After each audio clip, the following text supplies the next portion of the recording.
goes.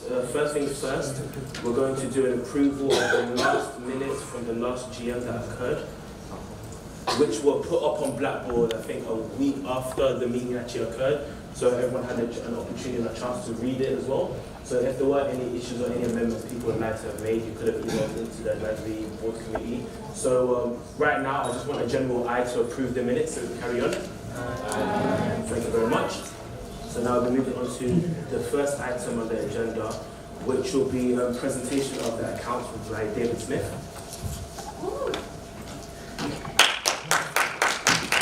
Come on guys, for David Smith.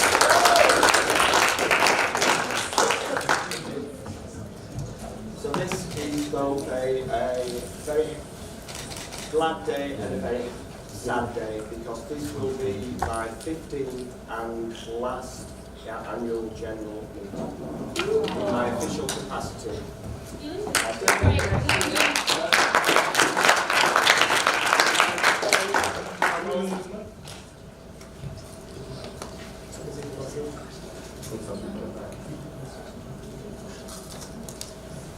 Is that better? No. Just a lecture mic. Is that better? Let's speak into the. Is that better? Phil? Yep. Testing, test. 1, 2, 1.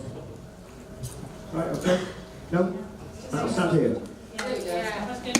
Right, okay, so my colleague Carmel, who sat at the front, she'll be presenting the accounts next year. So this is usually the quickest and maybe least interesting part of the meeting, but in a lot of ways it is the most interesting part of the meeting, because it shows on the screen that the union, the bottom figure, has a total of 149,576 funds in reserves. So this is the highest figure that we've had for some time, which is great, and it's a credit to all the members of the union, sabbaticals, staff. It's a fantastic effort. So that is a great thing. However, that does not mean that that money is there to be spent. That money is there to effectively be our rainy day fund should we have difficult years such as we've had in the past. We hope that we don't have that, but it may well be the case. The climate in the university is still very uncertain. We have been supported by the university for a number of years, and the university is very pleased that we have got this level of funds. However, should the student numbers not increase, not go back up, it may well be that the university decides that they're going to reduce our subvention, and then in order for us to operate and provide the services that we've been providing for all this time, we may have to dip into those reserves. These accounts were approved at the Trustee Board yesterday. They're going to be filed with the Charities Commission by the end of May, which is within the deadline. And then if anybody is interested and has got a spare couple of hours, you can download it from the Charities Commission website and read it. But again, if anybody's got any questions at all about the accounts after that time, if you want to come and see me or Carmel, then we're more than happy to go through and explain everything. So I don't know if anybody's got any quick questions now. So any question, guys, in regards to the accounts? I got one. Yeah, Hamza. So for 2015 and 2016, which year was 2000? Obviously, we know what year it was, but what these accounts? I don't know if everyone knows if they were prepared in a year in advance or not. These accounts were the year ended 31st of July last year. So it relates to the 31st of July. It's last academic year, the 31st of July 2016. We're 3/4 of the way through financial year 2017. We hope sincerely that we're going to have a surplus again this year. I don't think it's going to be anything like the level that it was last year, but it still will be a surplus. All right, guys, any other questions? No, then thank you very much, David.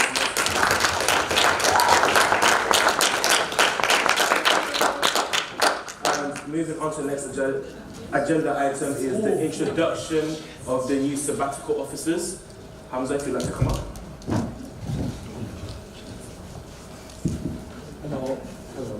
Hello all. As you all might be aware that we held our student union elections for the next year's sabbatical team in March. We still at this point we have not given an opportunity to the elected sabbatical officers to come and speak to you guys. So today is the first day they will be able to come up and say their thank yous or introduce themselves. Unfortunately, we just have half of the sabbatical team. So one by one they'll just come in and talk to you guys and introduce themselves as briefly as possible. So start with Fatuma. Yeah, nice one. So you're elected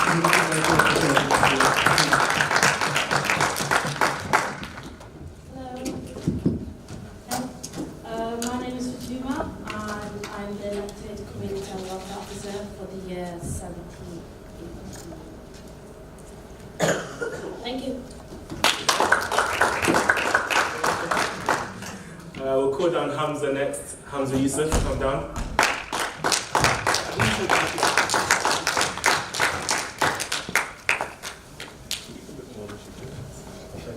Hi guys, I'm here, Hamza Yusuf, activities officer for you guys next year. You told me to speak a bit more than for 2 months. I think that counts for speaking a bit more than for 2 months. I look forward to working with all of you guys who are returning next year in some more capacity, and we look forward to it next year. So yeah, see you all next year. Thank you.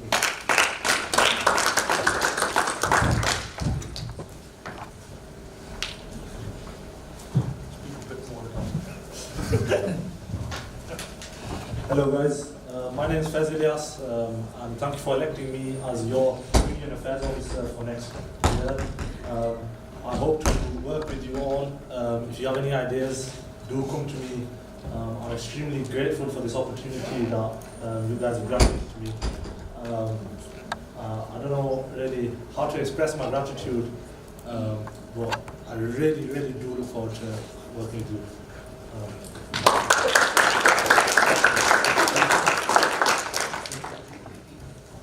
Hi, I'm Zainab. If you don't know me already, thank you so much for everyone who voted, and even if you didn't vote for me, thank you anyway. I'm excited to start off next year, and if you've got any problems going into next year, please let me know. Yeah, we'll just hit the ball running. Yeah. And guys, that is your...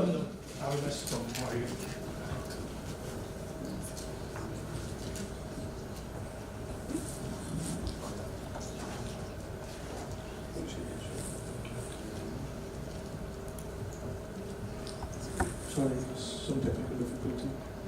Okay, Maria, who's our Women's and Campaigns officer-elect, could not make it and she's passed me a message to read it out to you guys. I would like to give my apologies for not attending today due to other commitments. Today I want to congratulate everyone from my sabbatical team and myself and to all of you for voting me as your next Women's and Campaigns officer. Firstly, I would like to give my special thanks to all the individuals who campaigned tirelessly for me during these elections. You are all awesome. And a big thank you goes out to those especially who took their time out to read our manifestos and vote for all of us. You believed in myself to represent the entire student body alongside with other SABs. I strongly believe we can do this together and make this university proud. You are more than welcome to approach me whenever you feel like. I look forward to serving you all as your Women's and Campaigns officer. That was a nice hello from your future sabbatical team, guys. Moving on to the next item on the agenda, which is the future of the sabbatical team structure. I'll be handing it over to Hamza Butt, who's going to take greater detail.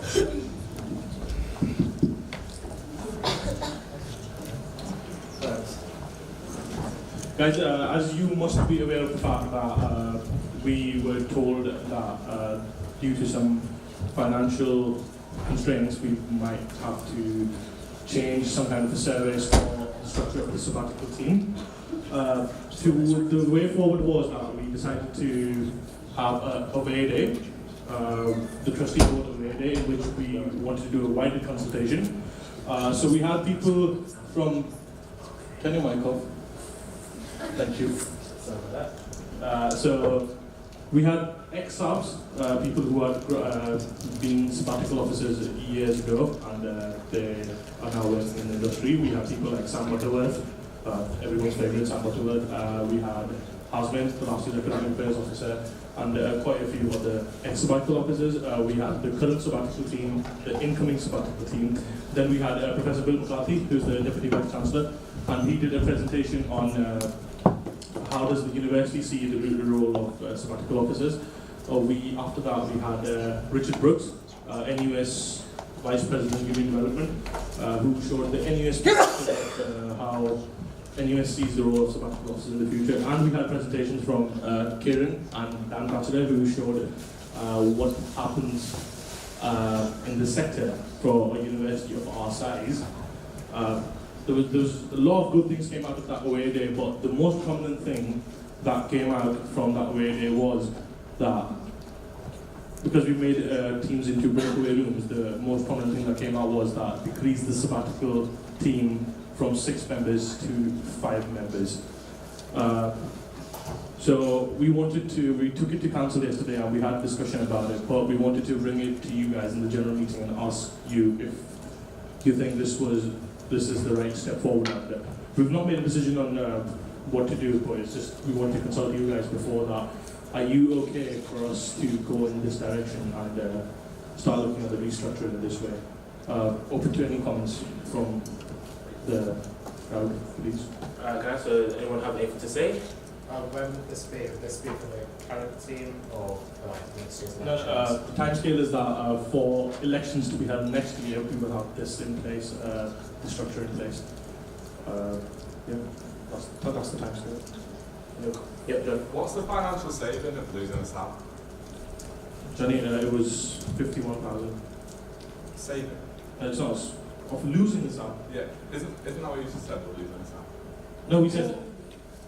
Actually, we did not look at it as a financial constraint. We thought it's an opportunity to look at the structure because this flat structure, 6-member sabbatical team, has been in place in the UB for the last 20 years almost. So we thought we did not tell anybody we were doing this for the sake of financial restructure. We just thought it's an opportunity as an organisation to look at the structure that's been in place for so long. So yeah, we gave this perspective to everybody out there. Because people did not know that this was not being done for a financial constraint reason, they came up and said we would rather prefer a 5-member sabbatical team because of the size of the university and the student numbers. Yeah. Any questions, yeah? Would you be cutting a member or combining roles, or how would it work? See, what I'm bringing to you guys is just a question that, is it okay for us to work on this perspective that we can reduce a member, but we've not decided anything on what to cut, how to do this. We're just asking, is this the right way forward, do you think, if this is okay? This item right now just means that we want to set a working group, but the direction will be this. With the red hand down, you had your hand up. So, because obviously, just following on from what Mike said, you said that you've not sort of decided as to what position you would cut, but surely there have been thoughts that have led you to that decision. So, like, because you were mentioning opportunities as well, what opportunities are those introduced and sort of how would that benefit? No, it's not a decision, it's just the most prominent thing that came out of that consultation day. Because we had about 35 people in the room who were SAB, ex-SAB, NUS, university, trustees, and we broke away everyone into small consultation groups, and then they came out and delivered their presentations after hearing what had been said, and that's what the most prominent thing came out. It wasn't a decision, it's just that what we noticed was the most prominent thing coming out of the consultation. Nick? What were the main ups of reducing it down to 5? What kind of points did you end up having to make to come to that decision? Yeah, the biggest thing that came up was the overlapping of the roles in different places. First one being, for instance, my and the lead role that having in Student Affairs, we collaborated on quite a few different things that we actually overlap each other. Things like this, community welfare and campaigns office got overlapped in quite a few places. That was the biggest thing. The second thing was being efficient. When 5 people can do the same thing, why do we need 6? So these kind of things that came up in the consultation that day. Faith? So if we were to agree today to let you start a group to discuss possibly cutting down the number of members, would there then be another council approval before you cut down the members? Because we kind of need to know if somebody's been cut or. The working group will then join together and present their findings to yourself, obviously, because we can't make a decision without consulting you guys. But that won't be done by this survival team, so I think it will be the new survival team coming in. They will be doing most of the work. We will initiate the work, but I think it will be completed by the next survival team. Okay, Laura?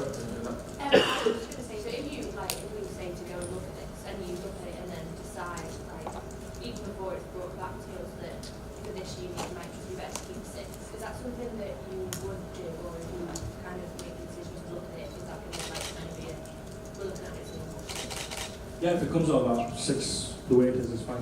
We'll go ahead. In the end, you guys are the final call. So whatever final decision you guys will make will be the one that's sustained. So, but in the end, all the finals will come out to you guys. Hamza? I just think it's important to mention in the meeting that we had previously, I think a couple of weeks ago now, that we were looking at it not, should we reduce a person or should we reduce a person or not. It was more of, let's look at the industry, let's look at other students' unions, let's see how they're constructed, let's see what visions they have, and then let's see how many sabbaticals they have, what structures, and we found that everything was different across the UK. There was loads of different types, and I know Kieran did a lot of work to put all that together, and Dan Batch as well, so they put on a fantastic day for us where there was a lot of us, about 20 plus of us in the room, and we were broken down into groups and we had to make a decision. But once we left that room, we didn't feel like, oh yeah, we've got to cut through, this is what we're going to go for, because everyone's decided. It wasn't a kind of closed meeting, it was more of a discussion point to see where we can take it. And as we all want to be efficient as a union and creating efficiencies good moving forward, but I think it's important just to mention we've not made like a decision, we've just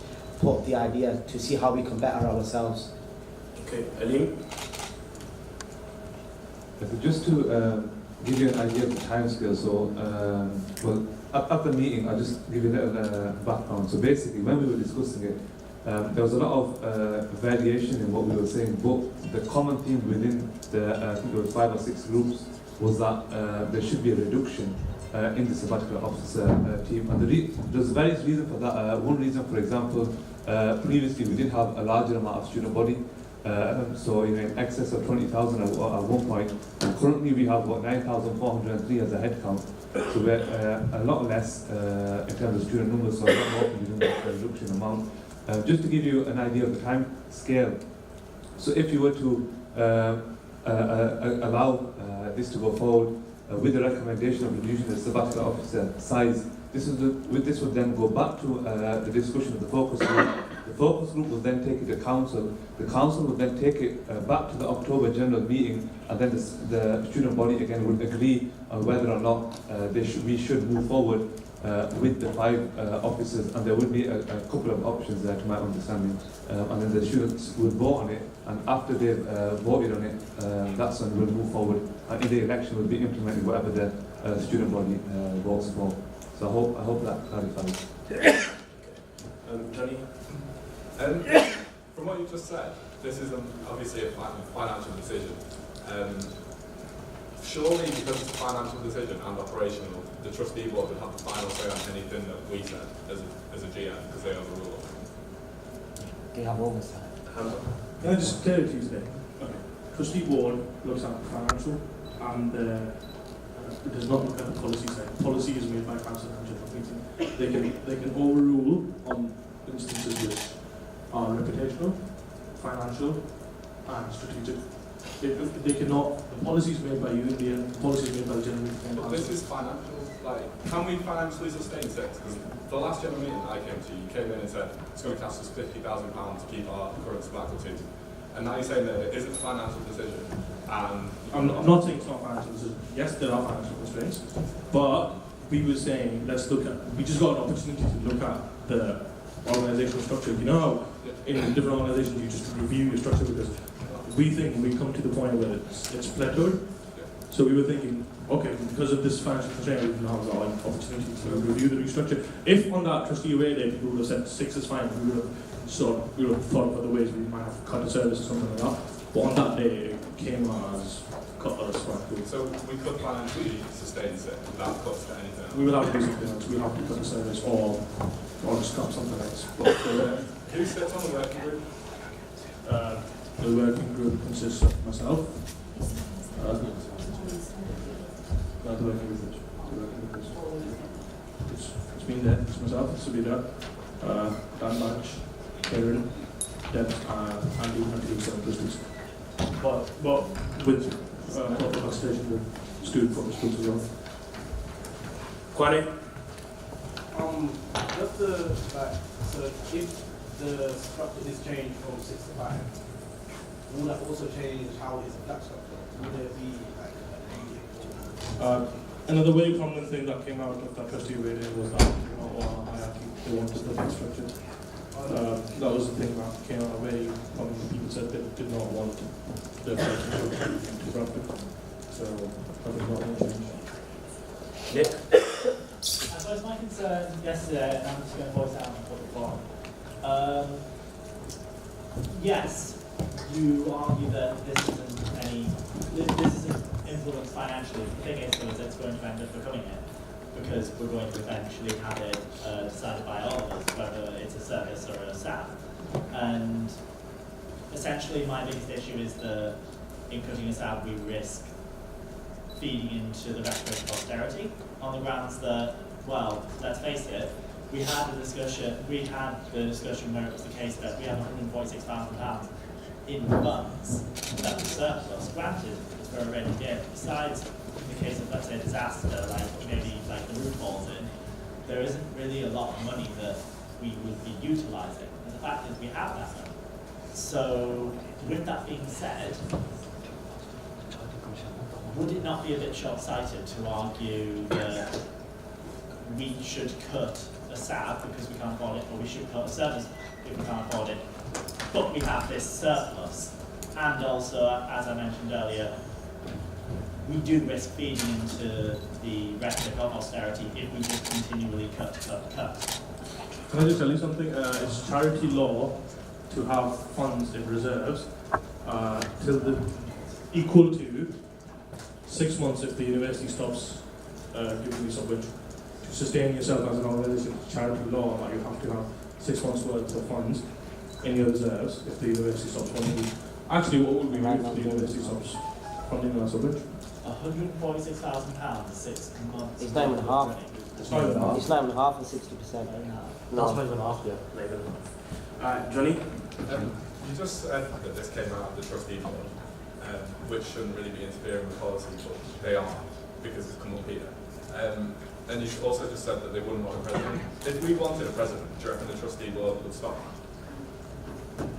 Sabra will give a response to that question. By the way, this wasn't like the trustees. It was basically what it was, obviously, with the situation with the sabbatical team becoming part of staff and all that and the money situation. Obviously, it came about that we should look into maybe the potential of cutting a sabbatical officer or looking at the services. So what it was that it was make up of the trustee board and other people to have discussion. This isn't kind of saying, okay, this is what we're going to do. It was just kind of, when they put it forward, they put it in a way that money wasn't an option. It was like, okay, if we could potentially have a dream team SAB team, what would we have? And unanimously, even though these people weren't working together, unanimously it came about as 5 would be the ideal, just because of the fact of the overlapping. So for instance, when it comes to about the presidency, if students said they want a president, trustee board has nothing to do with that, because you said you wanted a president, because obviously it doesn't affect in terms of stuff like finance. Having a president is just a name change, and obviously it's a structural change in terms of the constitution of what they do, potentially, but that wouldn't involve the trustee board at all, because that was just something that as a trustee, well, say trustee board, but the people that were involved in this like kind of trustee away day, it was just a suggestion that they thought that flat structure would be better and that 5 would work better. Not saying that you guys have to do this, it's just kind of what we came up with, that's what it is. So it's kind of, that's why we're bringing it over to basically general meetings, kind of see what do you guys think, because obviously we can't make this decision by ourselves, so we want to know what, as students, what do you think? Do you like 6, do you want 5, whatever. This Mr. one? President, bring a motion to the meeting as well. This one? Guys, this one? This thing's clearly about efficiency. Yes, we've got a surplus of quite a lot of money, but we have to think: is it wise digging into that surplus for to continue with that?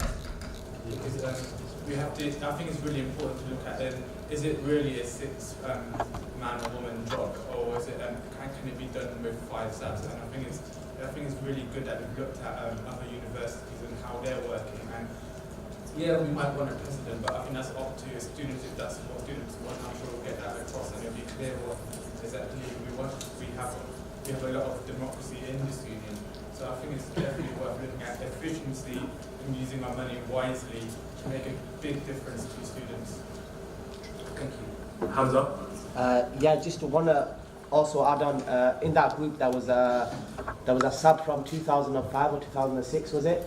Hasmin came back. We had ex-subs, we had new subs, we had like different people who have been involved with the roles before to like give a perspective themselves. And it was just a case of make your dream team. So I think like there was one group that had 4, one group that had 6, and the rest had 5. So it was in each group there was a representative of like an old sub, a new sub, a staff member. Like it just went like it was well organised, so thank you for organising that way. It's about moving forward and how we want to run as an organisation.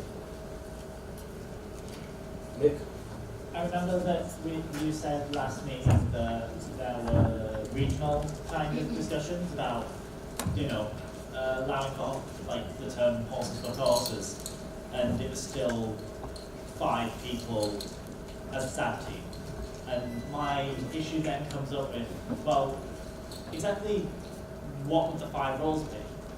Was there any discussion during the meeting exactly what the roles would be labelled or what the roles would encompass, or like what kind of roles you would eliminate, whether it be... Can I just interrupt you? Like, that's what I'm saying. Let's just use this as an opportunity to review the structure.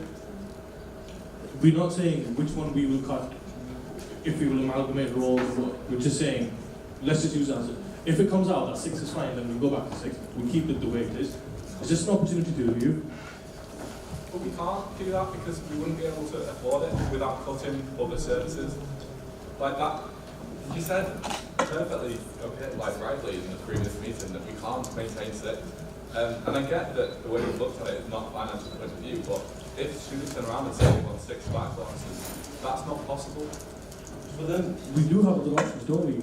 Scrapping service does not mean you have to scrap. We can't look at other things, can't we? But some kind of service which is not as used by the students, or something that is not. You know what I mean? Like, Sort of narrative.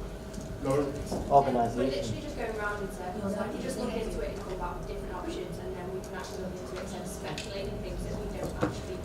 That's what he's asking. That's what I'm asking. Like, is this okay for us to set up a working group and use the direction? As long as we have a say in the different options, you come back and say we've got 1, 2, 3, how many other options, or we can just not and stay at this, then I don't see a problem in Do you want to vote on it, or we're not coded, but we can still take a recommendation forward? So, would you want to vote on it, or? We have no choice, then that's that.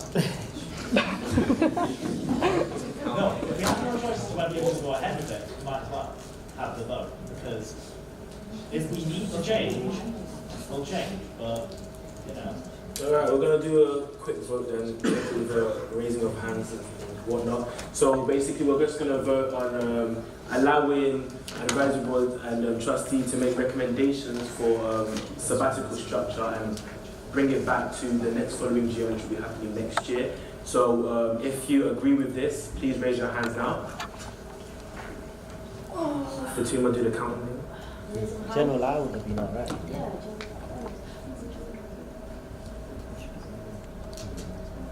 Raise your hands nice and high, guys. Just a second.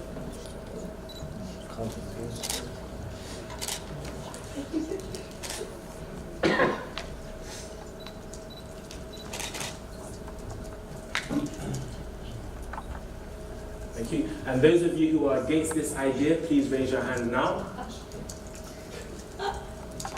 Those abstaining from voting in regards to this idea, please raise your hand now.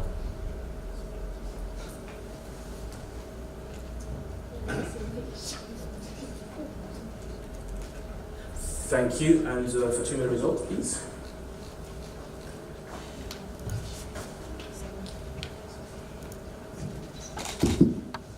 So that's 7 to 4 voting for the recommendation, 0 against and 6 abstentions. Therefore, this recommendation has been passed.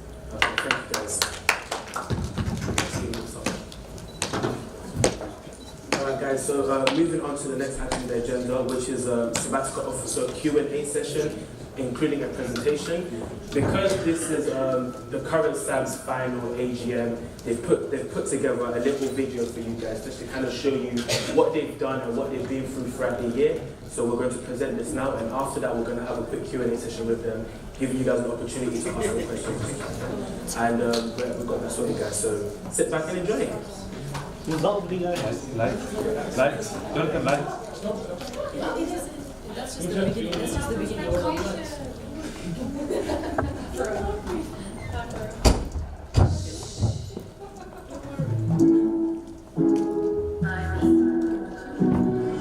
Yeah, they thought that you was a shy girl until I made you my girl. Now you push me like a big boy till I cuffed you like you did something. You ain't gotta wait for it. You ain't gotta wait for me to give you my love. You ain't gotta wait for it. Things like getting sticky, girl. I think that I'm stuck. I done made it wrong, but I know that you gon' come for me. Never gonna let out. Your loving is just too. And every time you hit my phone, you say me couple. I'ma run up on you. I'ma run up on you. I'ma run up on you. I'ma run up on you. I'ma run up on you. I'ma run up on you. I'ma run up on you. I'ma run up on you. I'ma run up on you. Girl, you used to be quiet till I brought that loud. You say your dollars is amount. Hey, your mama, you're accountant. You watch your figures, you a big deal. Got your fresh prince and a big wheel. Polo mink coat, that's a big kill. Put you on the phone like a windshield. I done nothing wrong, but I know that you gon' come for me. Never gonna let your loving is just too. And every time you hit my phone, you say me come by. I'ma run up on you. I'ma run up on you. I'ma run up on you.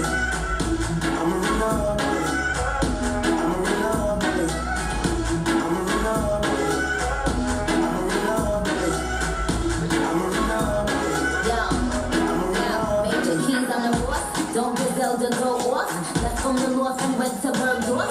Most of these dudes is really quite soft. 45 special, this is my cloth. Have to drop an album, this is my fourth. I don't put sugar in my spaghetti sauce. Drop a freestyle and get these hoes perched. I am burning from my girls get right. This is another day that shine bright. None of them in your living up the campaign like the walk hood. Just link up some hot girl up the road. We a small, pretty boss wine. Rolex and the panorama to get tired. I told him pull up on me, faster than Danica. That's on the lawn trying to blow him like a mannequin. He call me queen, he know Nikki is the moniker. He wanna mix between Hillary and Monica. I switch it up, I switch it up. Rip the beat, I switch it up. Traveled and I bounced up all Sinead. Barbie, I link up, major laser. I'ma run up.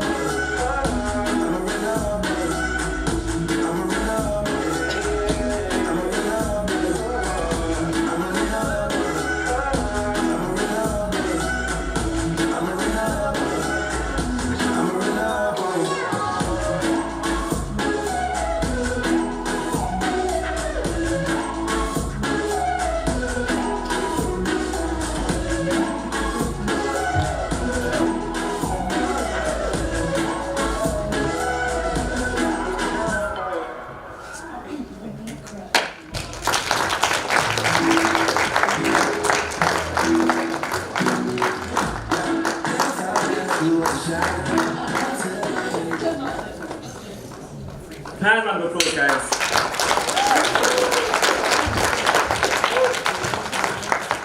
Yeah, that was the make a presentation. Now it's time to come to the front. Here's a mic. Now the floor is open for any questions towards any side that you would like. Any questions in regards to anything you've done throughout the years, anything that have left. Yep. Are you serious about the free presentation? Yeah. Yeah. Is that capped? So with stuff like that, like why does everyone know about that? Basically, because obviously we're still in working of with the university, we can't exactly publicise it. Is there waiting to do kind of like a launching situation? So that's why it's kind of said here, because it's something that's going to be launched a bit more. And at the moment, it's kind of like dependent on whether we. So either way, we've got it. But it's dependent on whether we want to go towards university or external, and that's kind of in our group at the moment. But either way, we've got it. Definitely, but we're just waiting to do a proper launch. Know a bit more like if it's going to have a cap or if it's just. There's no cap at all, but what it is that what we'll have is that there's going to be kind of like at the bottom of your, depending on where we go basically. So if it's external, then at the bottom there's going to be kind of like advertisements. But what we're going to have next to it is basically kind of like a guillotine, so you can cut it off. So that will still be accepted. Like with your lecturers, whatever. And we're also working on complete paper assignments. So I don't know if we spoke about this in the last year, but the university right now is looking at completely taking off all paper assignments. So you won't even need to be printing anyway. But obviously we're just trying to do something in the meantime until we get to that point, which they're working on. So hopefully, fingers crossed, be done by 2018, then you won't even need to print out. But for now, we're going to have something in place. So that's what we're going to have in place. Any other question, guys? Any other statements or comments anyone would like to make? Yep, sorry. There's rumours that the bars are going to go out for tender. Would the union, would you guys support the union putting in a bid to kind of run them? And do you think we've got the structure in place that could allow that? I would say that potentially we could, on the basis that in terms of like bookings, the management of the bookings really have that. And I think in terms of the events that we run, we have the potential to be able to kind of continue running the bars. But obviously, in terms of it completely going out, from our point, we haven't had anything so far. As you might be aware, bars were controlled by the students' union about 10, 15 years ago. Me and the CEO had a conversation about this. We know it's out for tender, but we're waiting for the university to come and say it to us that we want you guys to control it. In the future, or if they do give us an opportunity, then we'll surely be doing it. There already been talks about the story, so like obviously societies and sports use that space absolutely loads. I'd say pretty much every student uses that space, and I think like we kind of need to get in there and be a bit more proactive about it really, because losing that space for everyone in this room would be a massive kind of, it would be awful. Yeah, Alim has a response to that. So there was a bit of talk with last year as well, but the issue that we've got is that in terms of safeguarding the union from losses, the problem is that we can't compete, the reality we can't compete with the likes of Wesley and the town. So we have to safeguard, especially now that we're a charity.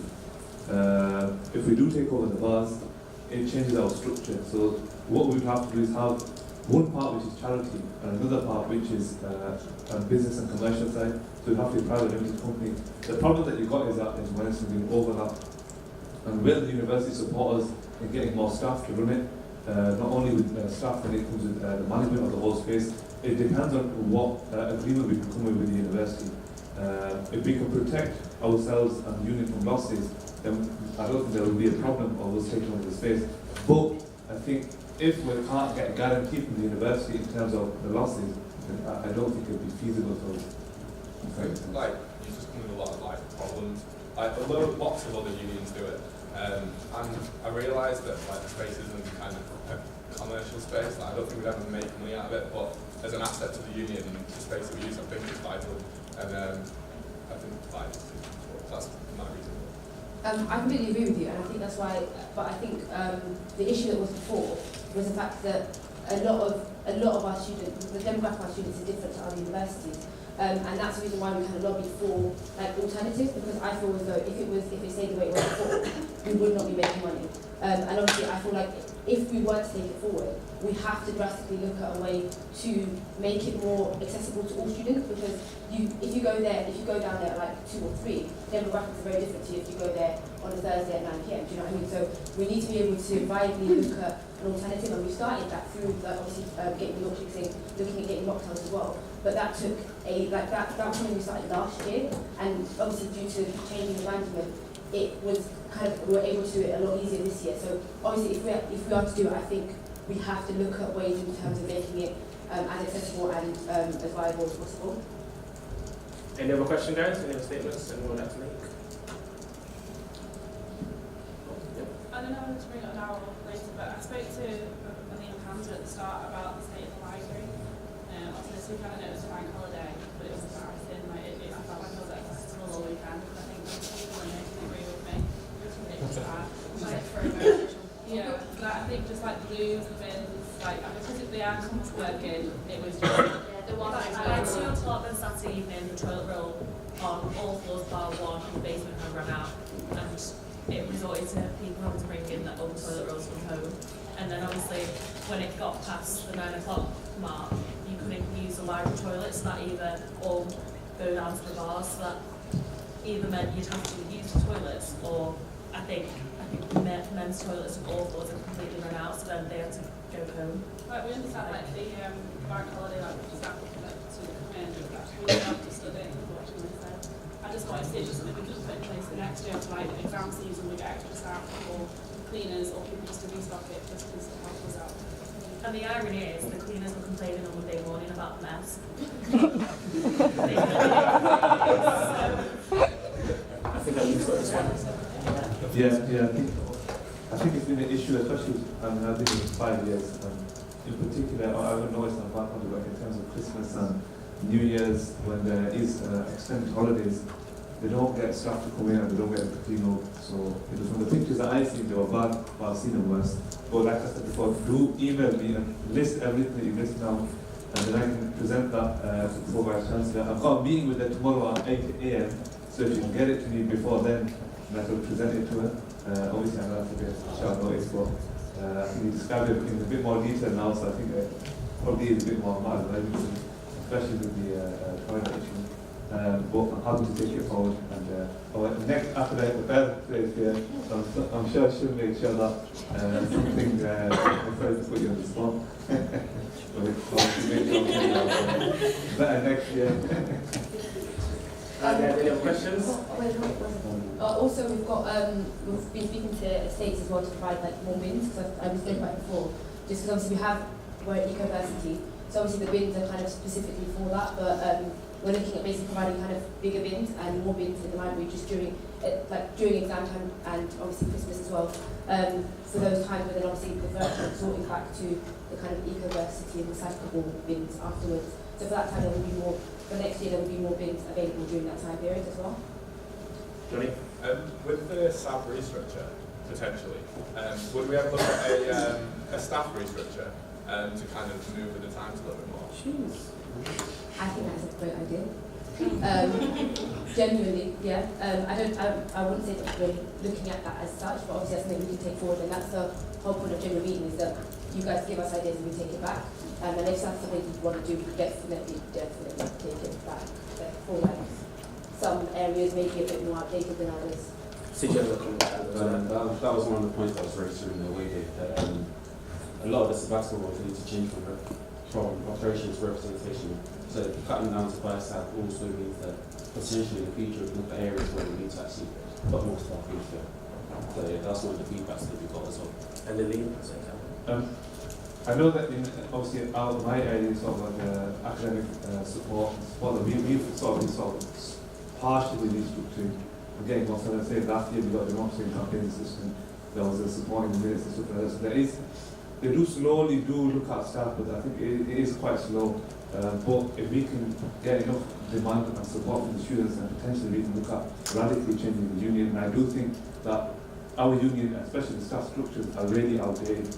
But we need the mandate from you guys to be able to make that radical change, and it's needed in our union. To be specific, I think we do a lot of great things, but we just don't have the kind of strategy to shout about it.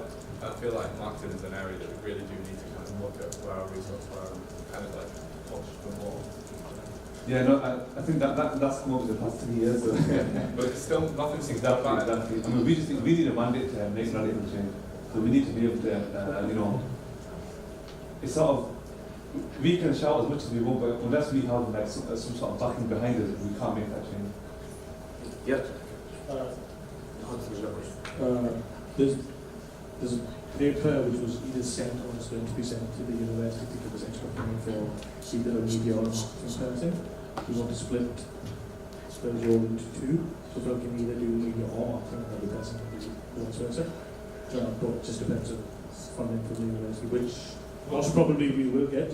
It'd be good if we did, but wouldn't it be more powerful if we had thousands of signatures on that said we really do want this? Like it's great that you've already kind of done it, but no student has had said it saying it. So like, I think if you'd have kind of stood there in the atrium and gone, this is what we want to do and this is why, maybe we'd have got like more of a backing of it. It's just sort of like an external problem outside uni.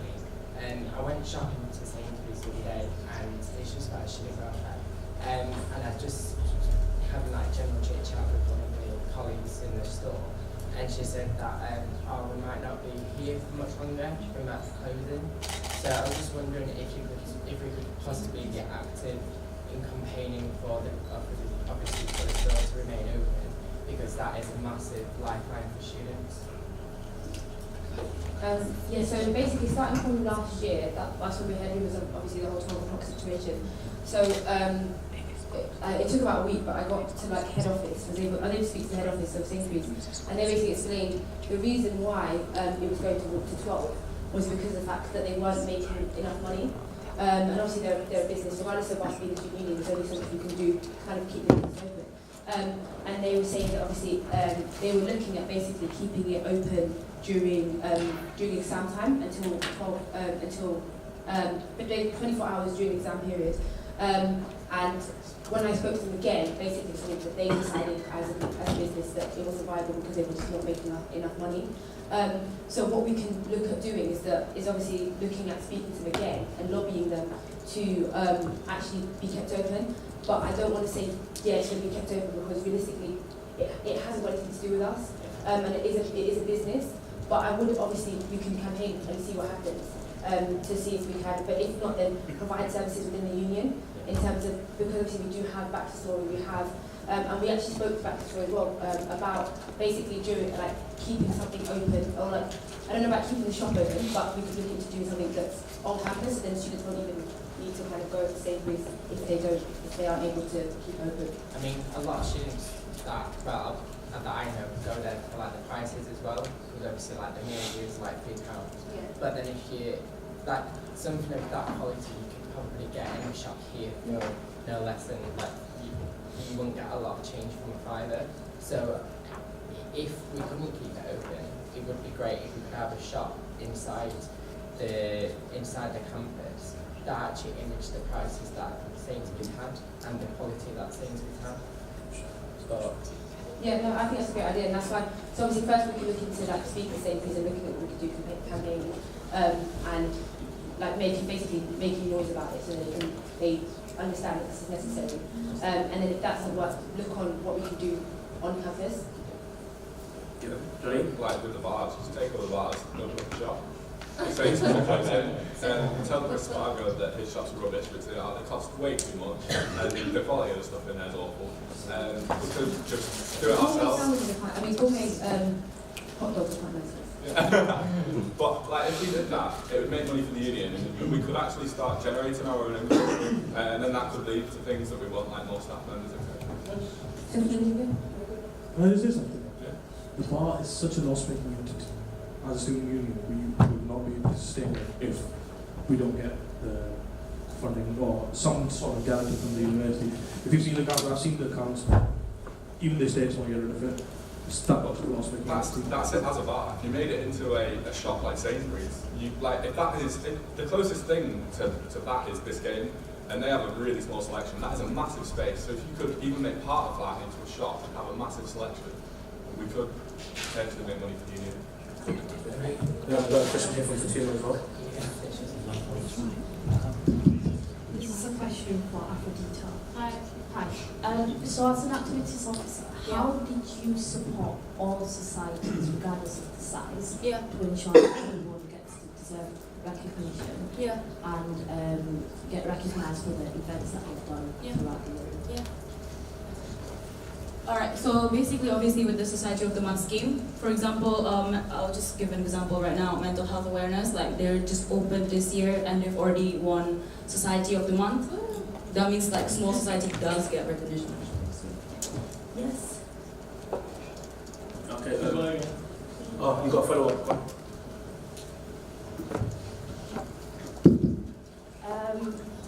It's not really a dig at you or any particular small societies, but I've been told by certain societies that they feel like as an activities officer you do not support them, you do not go to their events. So my question is, how did you not using the SQM or Society of the Month, because that was on last year, so what new things did you bring to make sure that small societies and big societies are recognized equally? Okay. Apparently, like I don't go to the event. Oh yeah, I was about to say every month in SF Council we do have good news shout out, that Lorna scheme. So basically every month we email societies, be like, guys, what's your achievement this month? Tell us, and we will literally brag it to everyone in SF Council. Literally every single point got a big clap. So small societies do get recognition, and small events. So basically, we do have about 80 events every week. So I'm a small me. I can't go to 80 events. Like I literally cannot. As well, like a lot of events are quite expensive, and I'm international student with a student money as well. I don't have money, so yeah. Unless you invite me and ask me to go for free, then I'll go. Yeah, if I have to pay for it, come on. Like there's like a ball every month. Like, can you imagine? I have to spend £30 just to go to a ball. I don't have the money. I have a question over here. Okay, smaller. Okay, basically, there's so many events. I don't have time. Number 2, I don't have money. Number 3, I don't get the invite. So if I don't get invited, I would come, but like legit, like as like smaller societies, I would come. I just don't get the invite. If you got any question, come again. Alright, Tom? Can I ask the same question to Siji? What have you done for smaller sports clubs? One thing I've always done is I've kept an open door policy for anyone to actually come in. It's actually physically difficult for me to actually go to each individual club and actually ask them what they need because of the shortage of staff that we have and the politics between the unions separating the university staff and the union staff. Right now at the moment, we've got a new union staff who's actually there to support me, and I'm able to actually look at everything that we've done this year and actually restructure it and make sure that everything is actually correct in the year for the next sports officer. Hamza? Right, I'd just like to thank you guys for everything you've done. I don't think, as a sub, I know myself that you lot don't get thanked enough. You lot do a lot for the union, despite no one's perfect, so no one's gonna get 100 out of 100. Yeah, but at the end of the day, you guys put yourself forward, put yourself on the line, and people sitting on the other side of the board, they won't fully appreciate what it's like to be you guys. So well done for actually making it through the year, not actually exploding and losing it.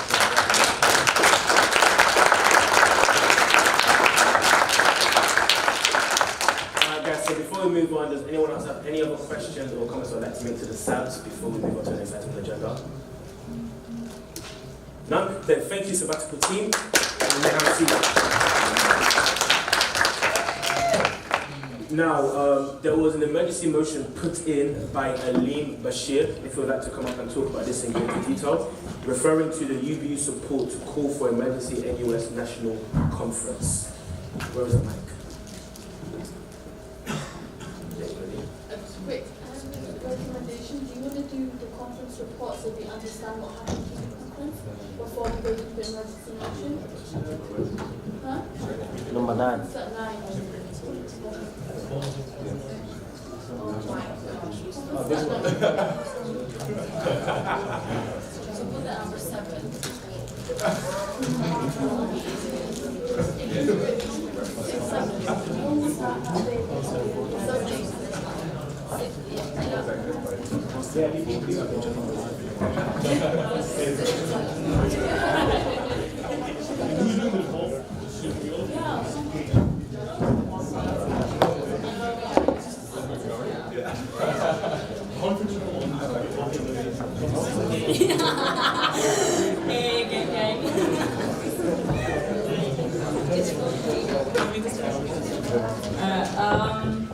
Can I produce my report first and then question? All right. Chair? Chair's busy doing this technical.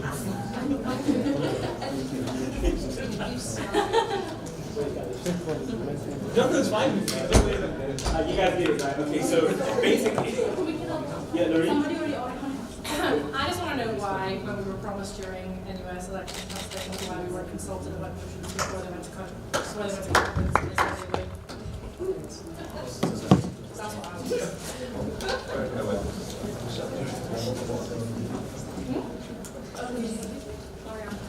Lorraine, are you saying something? Right, guys. Jasmine. You answer. No, you answer. Ali's going to give you an answer. So basically, the communication from NUS to the unit is really important here. So basically, when we found out about the priority ballot, it was really last minute. So we voted on priority ballot to see when the motion went in times, literally just for the deadline, because of poor communication from NUS. As well as that, we weren't even aware as a union when the motions were put out, which is really, again, poor communication from the NUS again. So we struggled to communicate from the NUS. We didn't have an intention of putting it out to you guys, but because of the poor communication, everything was last minute and we had to meet deadlines. That's the priority ballot. And then when we got to conference, then we, the motions were there, the percentages were just voting, and three of us are elected to particular offices, so hopefully you have faith in us to vote for things that are going to benefit yourself. Okay, so now we're going to get on to the NUS conference report. So these are the NUS delegates that we selected, and they're going to report back what happened at NUS after we start now. Okay, so the first thing, the big thing, we've elected our new leadership team for NUS. So Shakira Martin is our NUS president, Amati Doku is our VPHE, Emily Chapman is our VPFE, Ali Milani, our VPUD, I'm sorry, Ali. VP SOC and SIT is Robbie Young, and VP Welfare is Easy Langa. So if you guys want to know those people, just add them on Facebook. Yeah, so I lost the election for Vice President Union Development.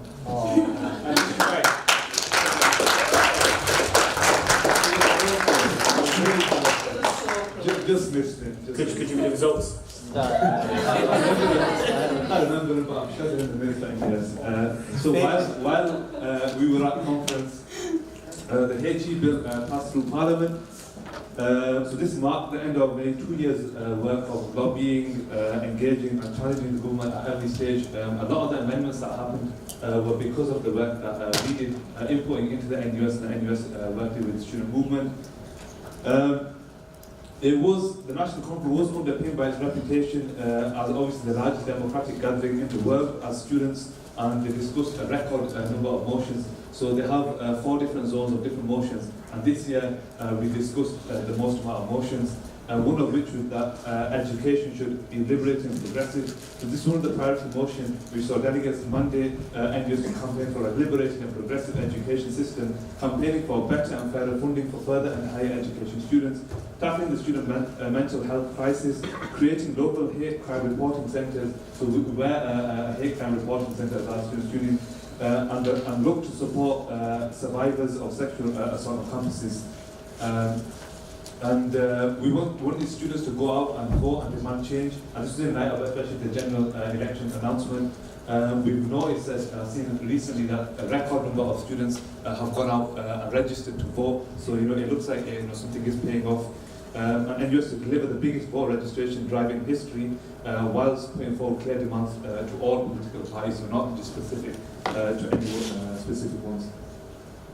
One of the main things that we highlighted in the conference is that as much as NUS is seen as left-wing or hard left, we made a conscious decision and passed a motion to say that we don't support any political party outright, but we will lobby any single political party government in power to make sure that our voices are heard. So just keep that in mind when engaging with the NUS next year and kind of push your thoughts that. We also talk about student deserve more on mental health. So student mental health took center stage during the welfare zone. So with the issue fully in the spotlight in both higher and FE as well. Delegates voted to conduct research exploring the link between financial hardship, debt, and mental health.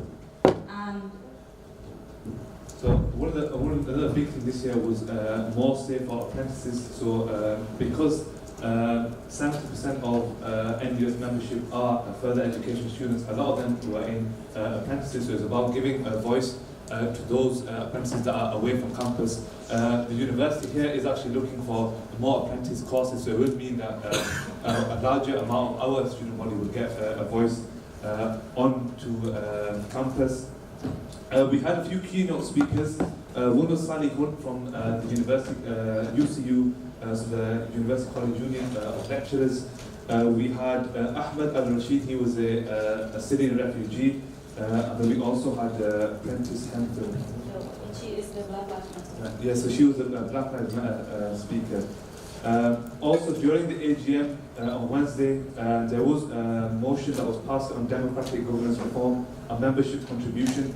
That's something which is going to be brought up later, and then we had the closure of the national conference by Mani Bhatia, who unfortunately wasn't re-elected.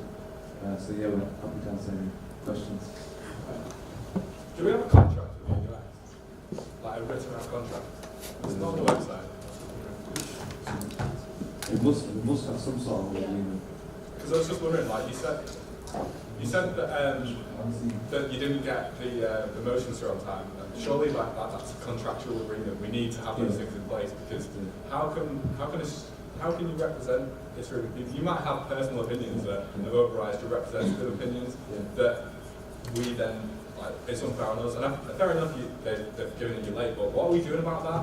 Why have we complained to them? Have we said, right, we're not paying you next year? We complained on the day, we complained to our regional coordinator. So basically, the argument was that it was on the website, but in the running, especially of a union like ours that is understaffed and under-resourced, we don't have somebody who's going to be checking NUS website every day to see when something has been paid. Can you upload that contract onto the UBU website? I can speak to Andy, but obviously I'm only assuming that we've got a contract, but we should have, especially something. Also, you said that you want to make the NUS more engaging next year, being able to get more engaging. You were all really active in campaigning to stay in the NUS and to leave. Even if you found out what was on the agenda and the things that were going through really late, why didn't you just go to the atrium and start speaking to students and find out what's actually being discussed there? Why weren't you as active then as you were when you were campaigning to stay or leave? So a lot of the campaign, when we were campaigning to leave and stay, a lot of the things came up there. So we used a lot of what was coming up in the campaign to leave and stay when we voted in our election in the motions. So it was sort of give and take. So we had spoken to the students because of the referendum, and we knew what the student body was feeling in terms of that. So it was, I see a point, we should have probably done that, but we did have a considerable amount of student feedback on that thing, although it wasn't formal. Any other questions, guys, for the NUS delegates before they take a seat? That's Fez. Fez, yeah. What was your experience when you went down to the conference? I went there as well. I felt quite ostracized from the different communities that were there. I want to hear your individual opinions on what you felt as you were there, when you were talking with people there. I think you all know that I'm a poster child for NUS. I think you all are assuming. It was my first conference, and one of the things that I felt the most was disheartened, because I kind of got to see a link point at actually some points that you brought up, Johnny, about the NUS, how it works and how students and kind of the politics and the inner working is very disheartening. But I also have to say is that to make a change, you have to be the change. You need to go in there, and hopefully a lot of you will go in next year and kind of go to the conferences, go within the NUS and say, hey, we are not going to stand for this anymore, and we are not going to stand for these stupid politics that make no difference to actual people. Oh, sorry, guys.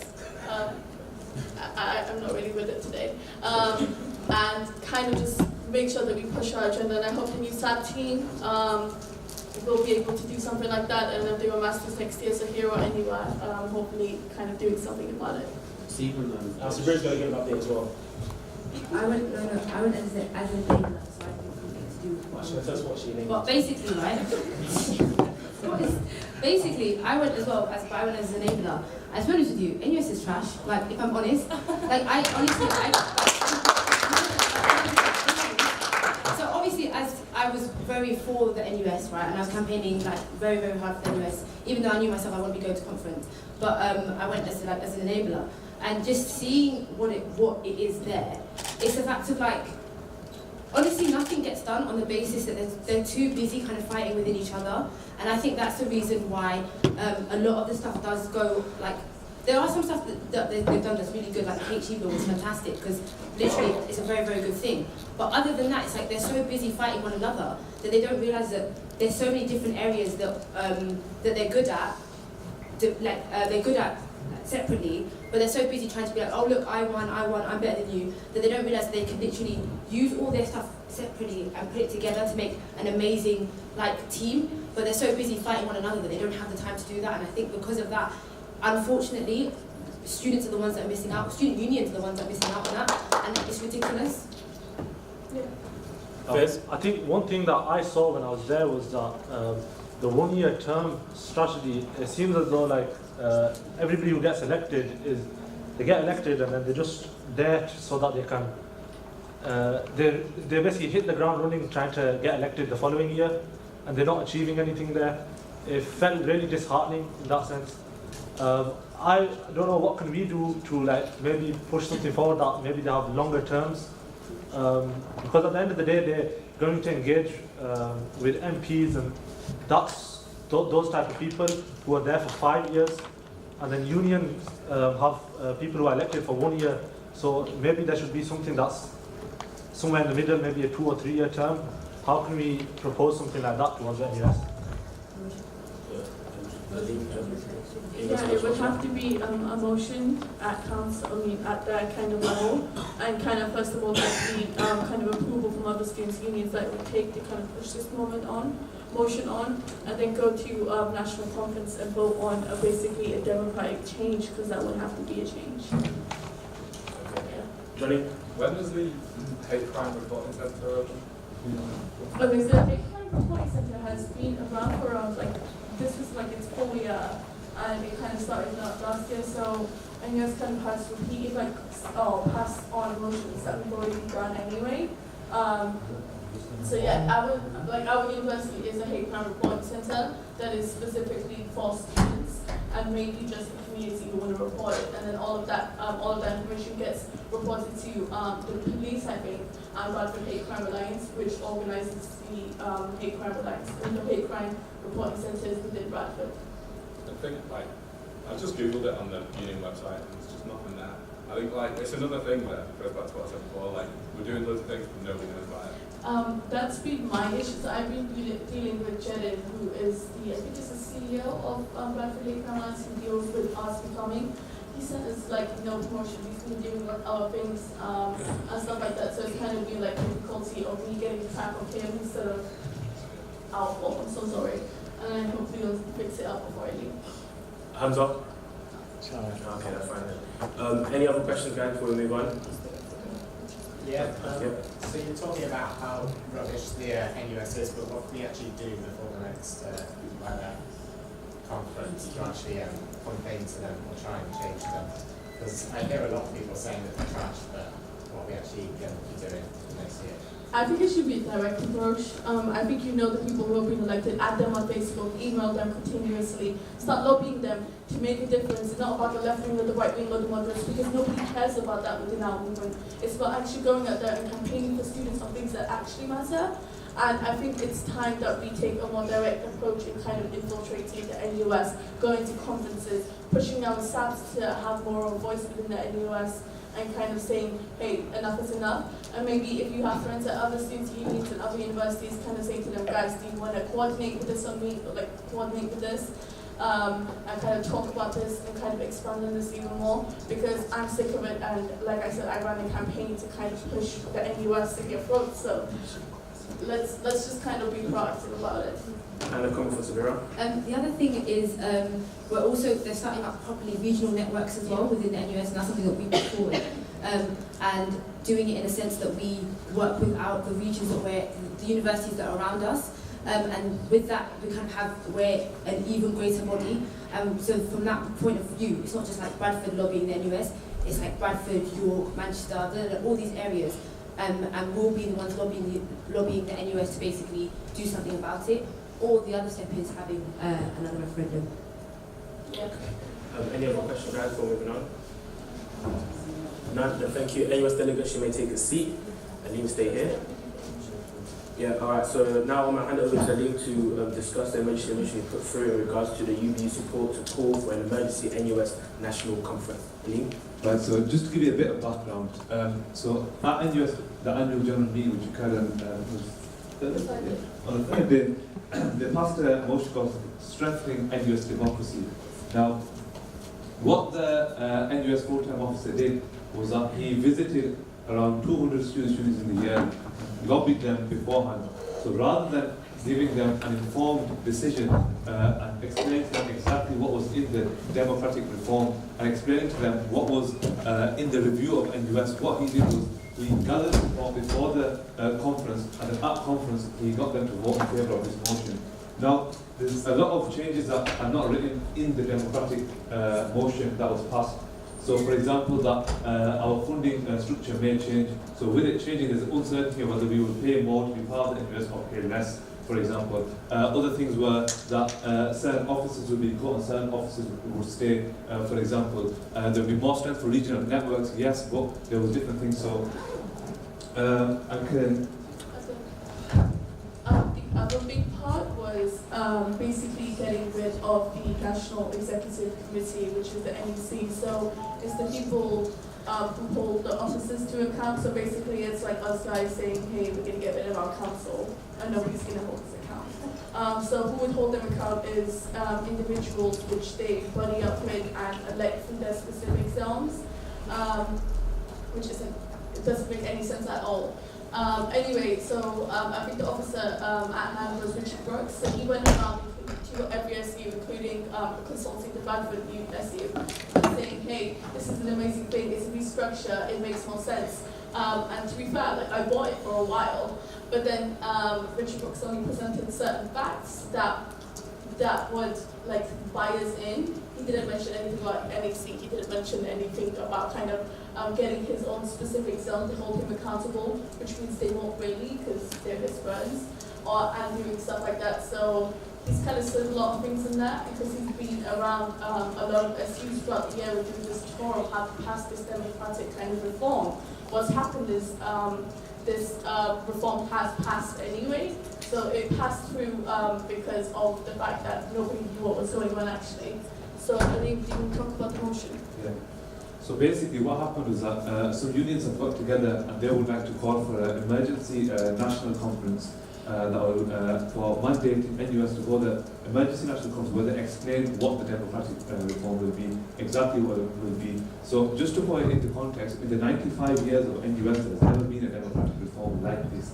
This is something which will be really affecting us guys on the ground, our membership, what we pay as a union to the NUS, and it will really make a big difference to us. We could potentially be paying more to be part of a union which we're frustrated with. They could potentially damage the union as well in terms of if the democratic reforms are that radical, students' union may choose to disaffiliate, and if there is a large students' unions that are disaffiliating, what will happen is that the voice of NUS will be weakened, and if it's weakened, they won't be able to be an NUS like they claim to be, so they won't be as powerful. That will affect us directly. So this is the type of things that we want to change. So basically what I'm appealing to you guys today is to, obviously we're not calling, so we will be recommending to sabbatical officers that we vote in favour of calling for an emergency national conference, and what that will do is give us delegates more chance to understand what exactly is happening, feedback to you guys, and then see which way we'll get to vote. Okay, guys. That makes sense? So hopefully everyone understands what's about to happen. Do you all understand, or would you like some more explanations? Alright, so we're going to take it to a vote now, and the vote is to pass through a recommendation to SAB briefing to allow the SAB to continue on with this motion and lobby for a emergency NUS national conference. So those in favour of passing through this recommendation, please raise your hands. Raise my eye.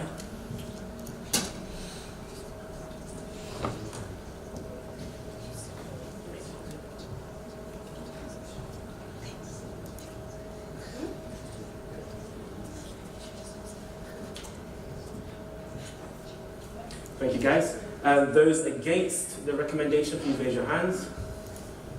And those abstaining from passing the recommendation, please raise your hands.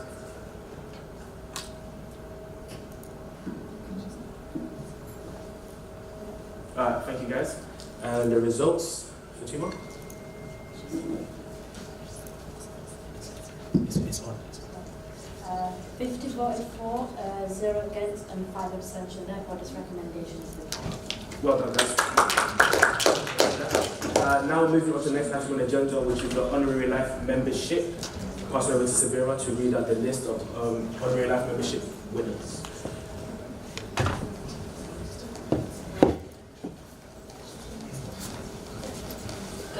I'm going to make this quick. So we had 22 candidates that put themselves forward or were nominated by others for the Honorary Life Membership. So these we've got them. So we have Emily Harris.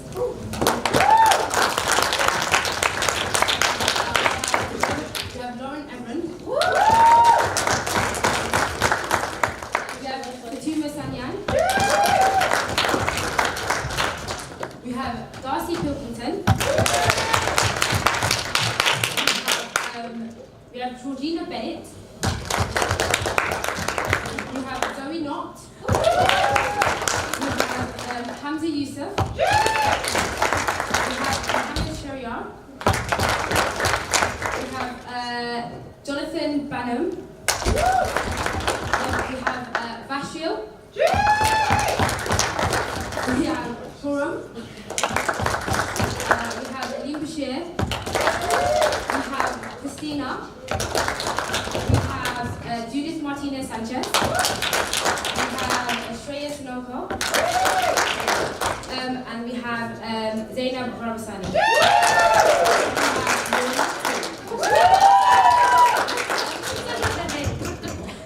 Yeah, that's what we have. And obviously we did put this forward, so if anyone wanted to have nominated themselves or be nominated, they could have. And basically what this means is that they will be getting a special mention at the Student Leader Awards. And on top of that, they'll be getting like a special pin.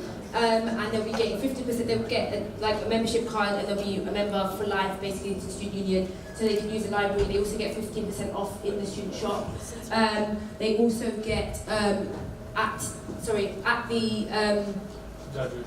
graduation, they also kind of get a special mention before they get before they get their degree, just to let you know that how hard they've worked within the union. My team was myself, Lorna, and Anila as well. We also had kind of a member for like 2 meetings, but Hamza Bar. I was the chair. Yeah, everybody. Yeah, thank you. Okay, thanks for that.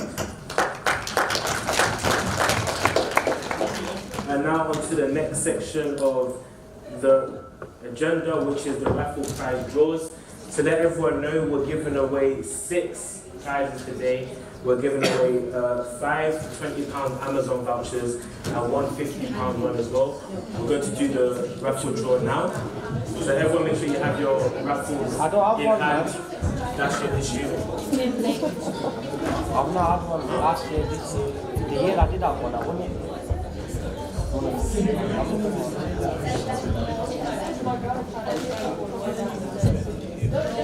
Make your own.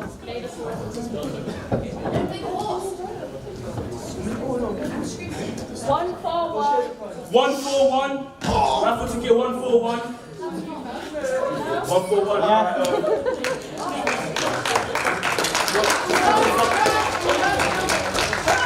What? You can't get ticket. She won.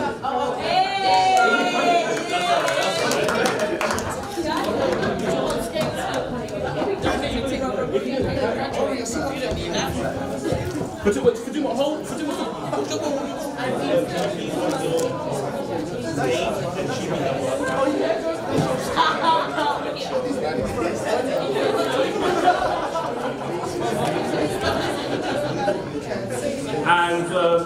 the next £20 raffle prize will go to, yeah, and go ahead and pick a number.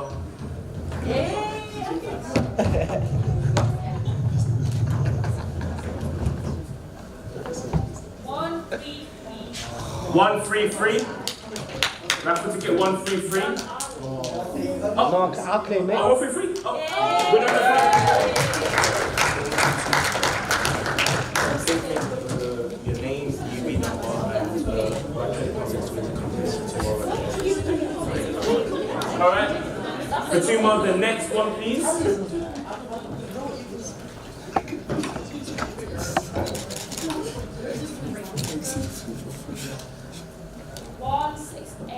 168. Raffle ticket 168. Faith, yeah, come down.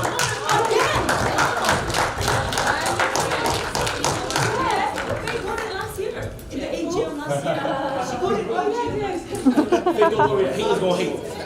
Write your name, UB number, and £20 next to your name on the list, and you come collect it tomorrow night. Okay. She did that. Alright, the next number, next winning number.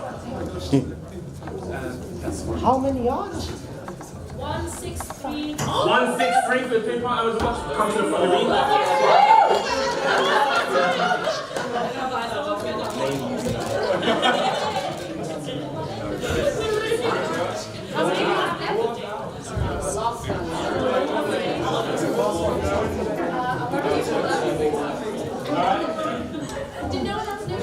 Next one.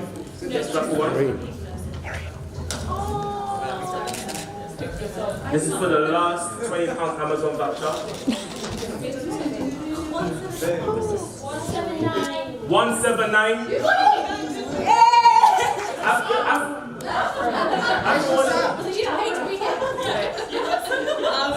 It's AGM, yeah, go to the side with it, go on.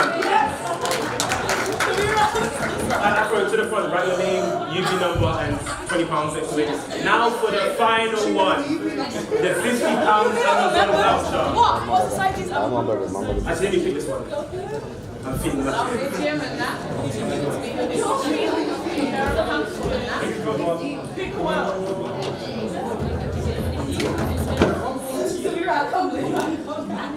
For £50, raffle ticket 112.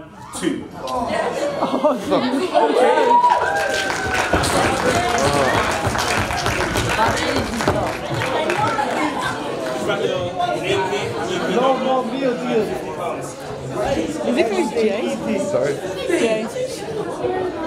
That was wild. £50. Alright guys, that's the end of the raffle. And now we're moving on to the final part of the agenda, which is AOBs, and we have one from Aphrodita.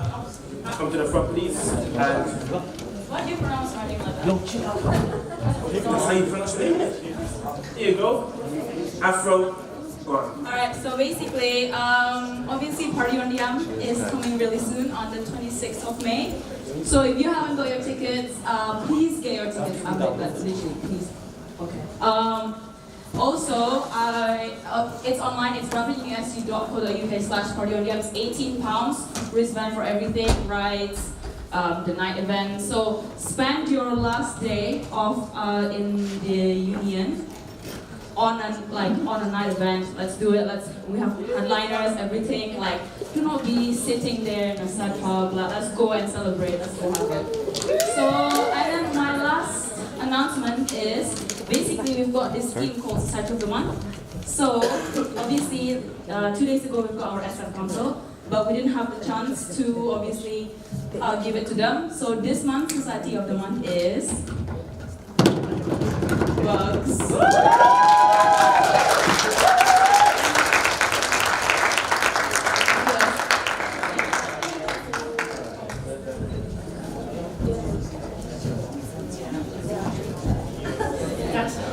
Now we've got the final AOB, which is Shazmin. I'll hand it over to her.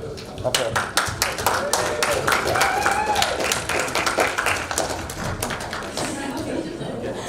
Because it is